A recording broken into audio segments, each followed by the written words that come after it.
mouth of the South, Jimmy Hart. Hey, check out my new tag team, baby, Monty and the Pharaoh.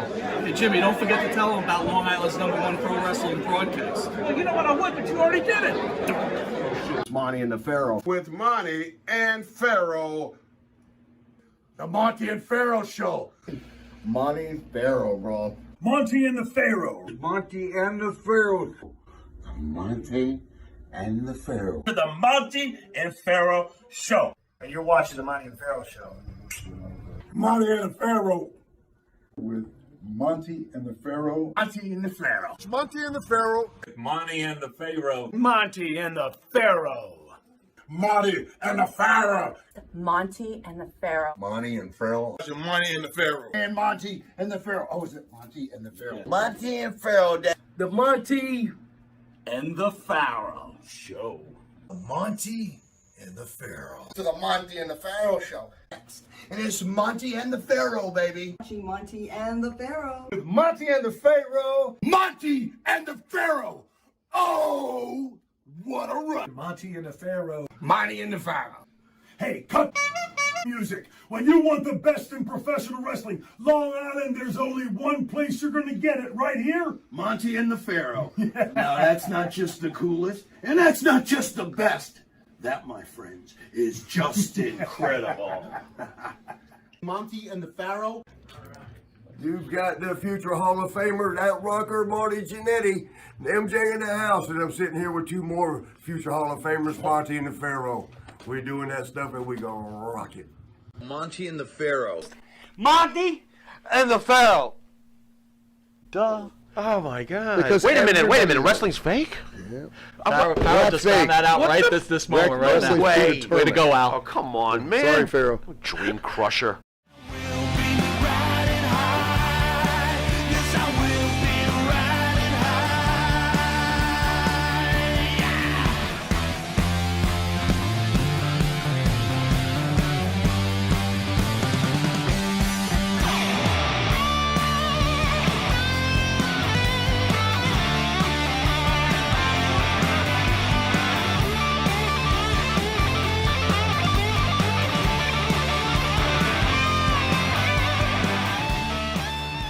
Welcome back to Long Island's #1 pro wrestling broadcast, Monty and the Pharaoh, only seen here out of Long Island in Ronkonkoma at Indie Music TV. Ooh. And I'd like to welcome our special guest and our honor, Mr. Al Snow. Al, thank you for joining us, sir. Thank you. What does everybody want? Does that get annoying after a while? No, not at all. Really? So there. Is there anything that gets old? What? Probably Besides, me. well, all of it, yeah. Well, that's a good point. Me too. Boy, did you open that door.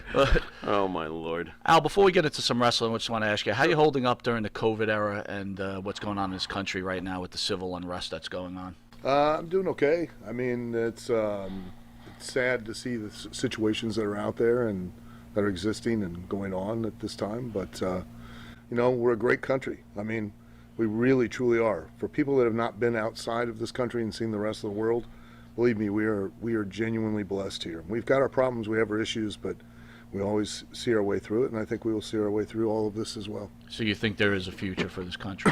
Of course, yes. Do you think things have changed as far as what's going on? Are people just more aware and getting involved? I mean, Well, I think because of social media and the internet, people are more aware of everything nowadays. The access to information is unprecedented.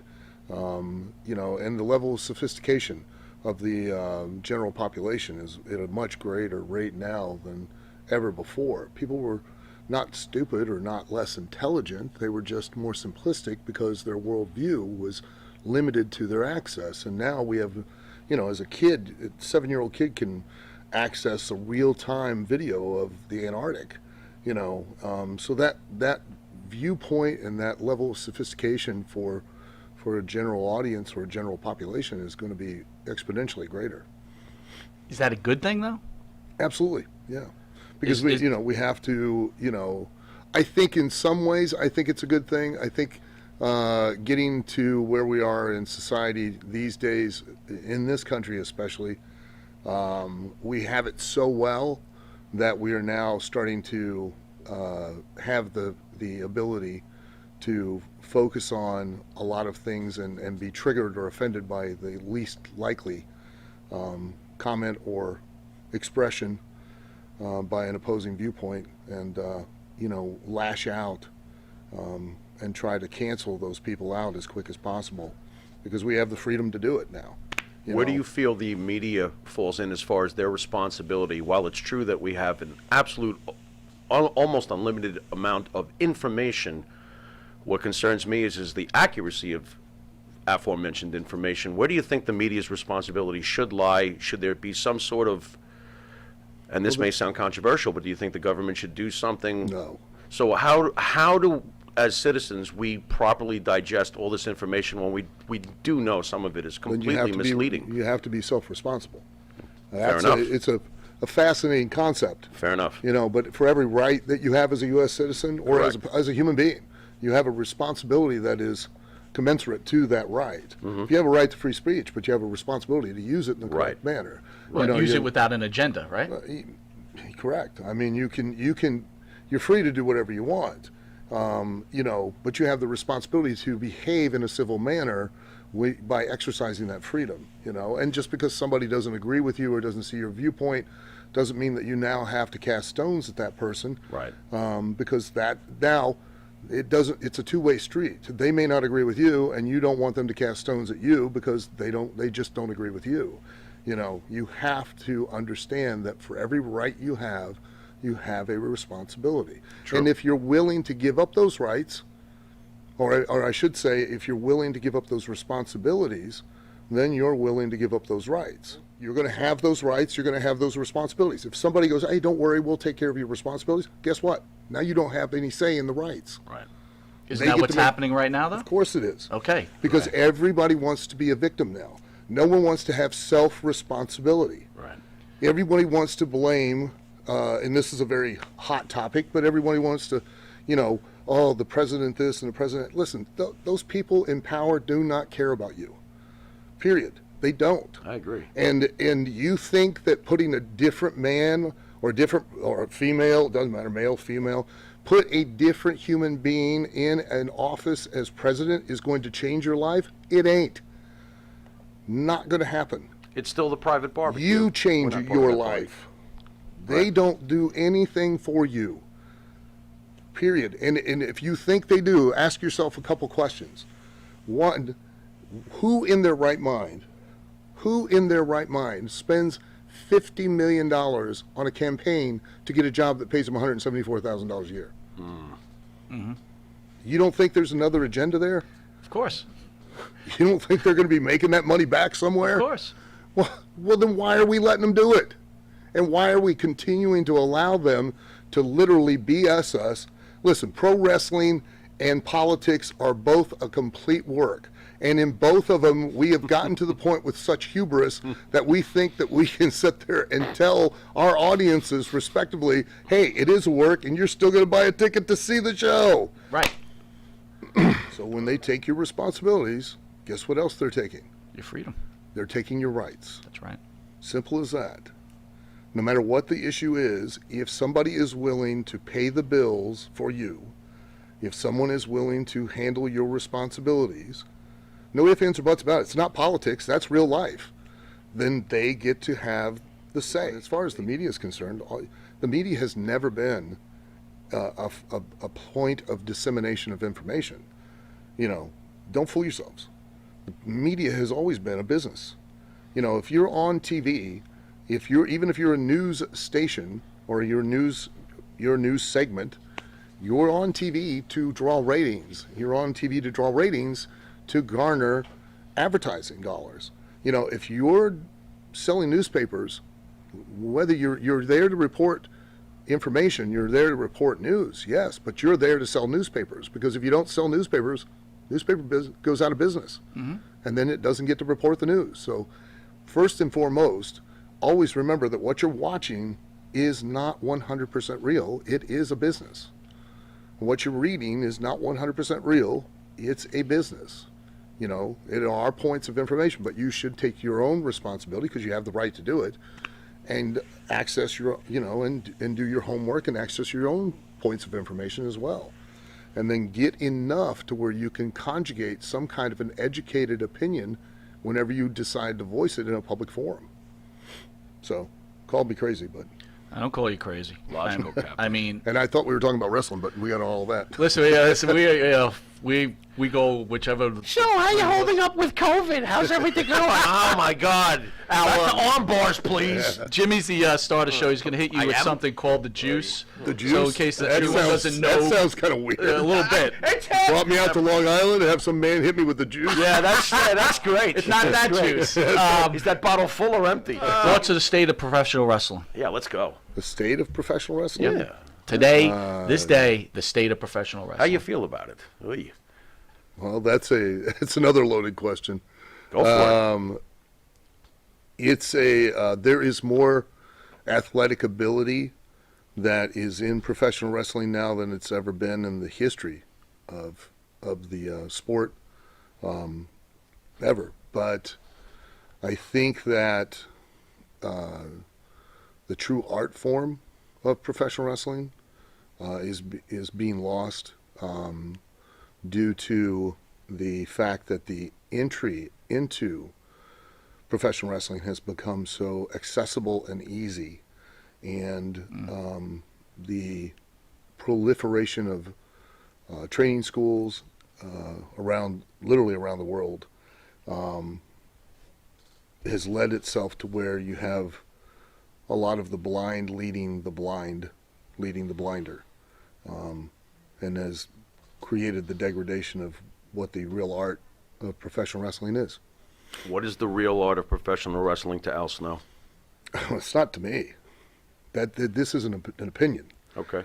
The real art of professional wrestling is to work an audience. The term work is not someone's physical capabilities, which is what now it is being attested to. To work an audience is to basically perform a con to make an audience believe a lie. And the only lie about professional wrestling is that we are actually trying to win and not lose. A competitive combat sport. That's not the case anymore. The belief is held in wrestling circles that it is now about that the wrestling business has changed, meaning we no longer are trying to sell an audience on the belief of a competitive situation. We're trying to sell them on what we physically can do. So we're no longer selling the who of the person, and we're no longer selling the why. We're simply selling the what. And nothing could be further from the truth. That's never changed. It never will change. The wrestling business has evolved. It's grown, which it's evolved over the last 100 years. Since the 1920s, it's continued to evolve style-wise. Athleticism-wise, it has been. But we've always sold the who and the why, and now we have deviated so far from that to where the performers strictly tried to sell simply the what. I should never be sitting there as an audience member, as just a wrestling fan, and go, why would they do that? Why are they doing that? Within the context of trying to win and not lose, if I'm asking a question why that's happening, you've lost me. Right. And I believe that the general audience is the same way. If they're sitting there asking, why are they doing that? I don't understand. Or why is the referee not counting them out? Or why is the referee allowing them to do things that are clearly not within the rules? Then we're done. I'm not, you've lost me, and I'm not going to follow the story. If there was a story at all. I feel that almost all companies these days, I think, really, I know AEW does. I know that Ring of Honor does. I know Impact, and I'm not, please don't misunderstand, I'm not disparaging anybody for doing it.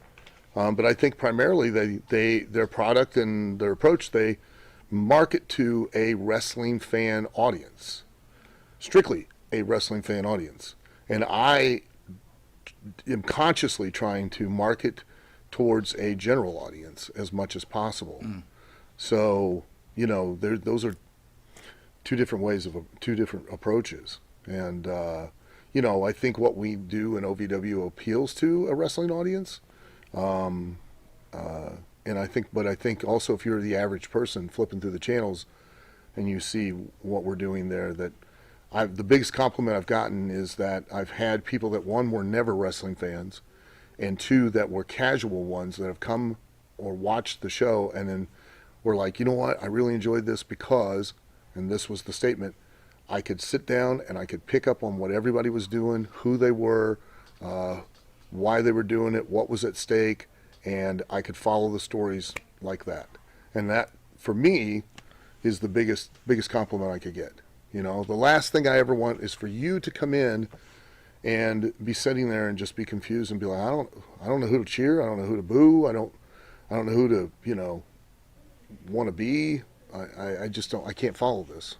And that I see happening more and more these days with other styles or other approaches. And that's what I want to try, that pitfall I want to try to avoid for us. How do you feel about spot fests? Because that's also been part of the change in pro wrestling over the years. Of course, there's this increased athleticism. How do you feel about all these moves that in the old days would have clearly been finishers? Well, and they're occurring in the first minute of hey, the listen, match. I appreciate athleticism. I Sure. think that I think, you know, the moves and things like that are fantastic. I just don't think that, I think that it's a big mistake to do it just to do it. You know, and that's where we get back to, they're selling what they do. Okay, they're not selling it for why they do it. Is the psychology gone in this business? Well, it's definitely being thrown to the wayside, and a lot of it is because, you know, the general opinion is, oh, the wrestling business has changed. Back to what we were talking about, where the performers will tell you, or they've told me, you know, it's not, you know, fans, they don't care about that stuff anymore. They don't care about the, you know, why. All they want to see is cool moves. They want to see what you do. And I'm like, okay. And I always have 4 questions. First question, okay, if what you say is true, that the wrestling business has changed, Okay. that the audience, the average person, no longer cares about the win and losing thing. They just want to see you do cool stuff. I'm not going to say that that's not the case, okay? But if that's the truth, okay, why am I paying commentators to sit at ringside and basically verbally try to tell a story about how you two are competing against each other and selling it like it's a sporting event? Back in that day, that it was still about, you're doing the sequencing to gain and then maintain an advantage to try to win. And now it's just the moves themselves, you know, that sometimes inadvertently the performer basically buries the very thing that he just did, because he's done one big move, the guy gets right back up like nothing ever happened, and then does another big move, and then another guy gets right back up and like nothing ever happened. And then all of a sudden that guy that was having things done to him, I call it light switch wrestling, where it's click, okay, you get your offense, and now immediately I'm going to stand up like nothing ever occurred, and click, I'm fine, and I get my offense, and I'm going to do a bunch of big moves. Now click, you get your offense, and you do a bunch of big moves, then click, I get some, click, you get some, click, I get some, we go home. You know what I mean? It doesn't work, because it's no longer like a real sporting event anymore. There's no one person that looks weaker and is like they're struggling to get back in the race. You can't cheer somebody on because they never look like they're near almost about to be beat, because they're too worried that they'll look weak and that they have to stand back up and do their moves, you know? And again, to that point, if, you know, answer the first question was the commentators. The second question is, why am I paying a referee to be in the ring with you? If what you say is true, that the audience gets it, they know, and just so everybody understands, everybody's known since 1920, okay? In 1976, when I was 12 years old, and I proclaimed that I wanted to be a professional wrestler, and I love them all dearly, but none of them were Mensa candidates, okay? And none of them were professional wrestlers, but every one of my family members all proclaimed to me, why would you want to do that? That's fake. Well, that takes care of that question, right? That question. So how did they know? Oh my God! Because Wait a minute! Wrestling's fake? Farrell That's just fake. found that out What right the this moment right wrestling's now. predetermined. Way to go, Al. Oh, come on, man. Sorry, Pharaoh. Dream crusher. Question 3 and 4. Question 3. As a promoter, if what you say is true, everybody all knows they're in on the rib. They know it's a work. They don't pay to believe in it anymore. They just want to see you do your cool stuff. I get it. Then why am I buying championship belts for you to work up your way up a competitive ladder to become the champion of something if nobody believes in that and nobody's buying a ticket to see it? Speaking of that, the importance of a championship belt. Yeah. I mean, look, Please. we got different sections in wrestling where it got really big, then it kind of shrinks up and big, and we're in a COVID era now. We know what's going on, but Yeah. when they felt they had to turn over these belts, even though it was doing well for ratings and everything else, it killed the huge Intercontinental Killed the champion worth fans. of the belt. Right, loved it to death. Yeah. That belt is useless. It kills me. Yeah, it's again though, that's the, if you don't place it like it's a competitive ladder, being to where, because used to that Intercontinental Championship was like it was the next step just below the World Heavyweight title. Now it's just they're a prop and we'll throw it on so and so. And Your opinion on 50-50 booking, because I believe that's what ruins the belts. I do. I believe it ruins matches. Yes. Ruins characters. Yeah, it ruins characters. Credibility. You need to. People need to at certain times look certain ways, and do certain business. If I'm going to book you as the next heavyweight champion, I need you 6 months ahead of time wrestling like you are the heavyweight champion, so that when I finally shoot the angle to where you're going to wrestle the heavyweight champion, no one in the audience goes, "What?" They all go, "Yes, here's our chance. Finally. We're going to see somebody that might be able to take the belt off, Yes. even if the babyface is the champion." Well, oh my God, now the babyface is in trouble because this guy clearly could be the next heavyweight champion. He's a threat. There's that. That's called heat. Heat's not what the wrestlers think today, that it's a step in a match that they've been taught, that stupid 7-step formula, or 7-step formula. Oh my or it's God. the heels offense. That's not heat. Heat's a want. It's a need. It's a desire. And the art of professional wrestling is telling a story within the context of a competitive situation and creating heat in that story by teasing the audience with something they want and then taking it away. Right. My last question for the performers out there who actually believe that wrestling has changed and that it's not about winning and losing and they don't care, and I just asked the question of why do I have a referee in the ring anymore? Because you're gonna ignore him anyways, and you're gonna do stuff right in front of him. Mm-hmm. You're gonna make him useless. Mm-hmm. He has no real authority, and if he has no real authority, you can't generate any real heat. But my biggest question to guys out nowadays, guys and girls, is if what you tell me is true, then why do you get the boo-boo face when I ask you to lose? You get boo-boo face, huh? Oh, they get the big pouty lip. boo-boo and- face. Because you know what? There's credibility in winning, and No, there's not.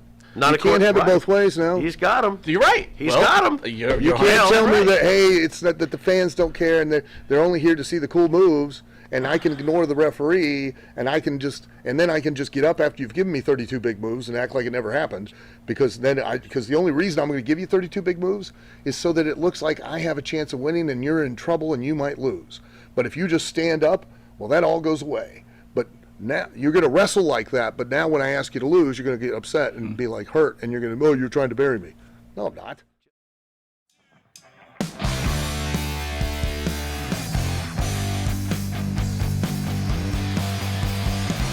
Sick and tired of expectations. Don't wanna know about your scene.